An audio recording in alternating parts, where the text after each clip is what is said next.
परमाणु युद्ध करिब कि ईरान परमाणु अस्त्र जोठू मूल मंजिटी ईरान युद्धर तैयारी होईछि वर्तमान से परमाणु अस्त्र ईरान तैयारी करिब कि केते परमाणु अस्त्र ता निकट रही किभली भाव में परमाणु अस्त्र से बलियान होईछि से संपर्कित खबर सूचना निश्चित भाव में अनेक संदेह भितर रही कारण ईरान रो जो तथ्य जहाँ कहुच्छे विश्व दरबार निकट रही एपर्यंत से लगी स्पष्टता आसी ना किंतु परमाणु अस्त्र ईरान तैयारी करिब कि एथिपाई कौनसी शक्ति ताकू अटकई पारिब नाही एभली मंतव्य निश्चित गुरुत्व बहन करुछि। परमाणु बोमा तैयारी पाई सबु नियम को तेहरान भांगिबा पाई निष्पत्ति नेउछि। मध्यप्राच्य युद्ध मध्यरे एमिति बड़ खबर सामना को आसीछि।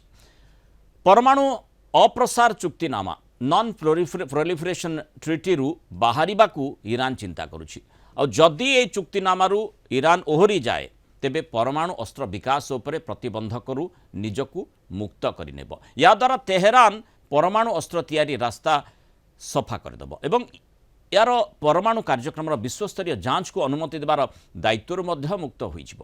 तेबे निजर एभली पदक्षेप पई अंतर्जातीय गुंडागिरी को ईरान दायी करुछि। एभली गोटे चुक्तिनामारे रहिबार की लाभ जो अंतर्जातीय स्तर में गुंडागिरी करुवा पक्ष केवल आम अधिकार को क्षुण्ण करूना बरम आमर परमाणु प्रतिष्ठान उपरे आक्रमण करुछंती।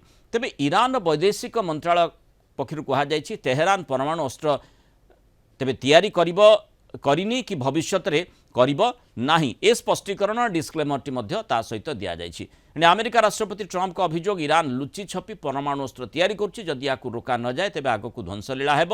तेणु चलित फेब्रुआरी रे माने 28 तारिख में ईरान उपरे अटैक करिथिला अमेरिका और प्राय मासे हेब जो युद्ध जारी रही। अमेरिकार प्रति आक्रमण अमेरिका आक्रमणर जोरदार जवाब भी ईरान देउछि।